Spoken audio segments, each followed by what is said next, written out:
Non sto inquadrando. Secondo l'Osservatorio Economia e Territorio di CNA, il Veneto cresce da un PIL a meno 9% nel 2020, si passerà ad un PIL più 5,8% nel 2021, recuperando circa il 60% di quanto perso l'anno scorso a causa del Covid.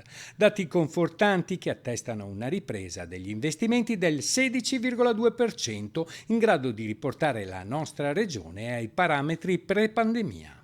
Possiamo dire che la strada è quella giusta, nel senso che stiamo recuperando quanto perso l'anno scorso, anche se non è ancora tutto compiuto, nel senso che poi per la crescita sostenuta un ruolo importante lo avrà sicuramente anche i contributi e i progetti del PNRR. Il motore dell'economia del Veneto, insomma, ha tenuto regge nonostante la pandemia. A quanto pare sì, questo è quello che dicono i numeri, se teniamo conto tra l'altro che le previsioni per gli investimenti sono anche altrettanto confortanti, addirittura vanno sul 15-16% in più rispetto all'anno scorso. Il Veneto con la Lombardia e l'Emilia-Romagna rappresentano assieme il 41% del PIL italiano, un sistema che vale il 54% dell'export nazionale, il 37% dell'occupazione e il 32% delle imprese. Queste regioni, appunto insieme al Veneto, quest'anno dovrebbero crescere di più dei Länder tedeschi, dei principali Länder come la Baviera.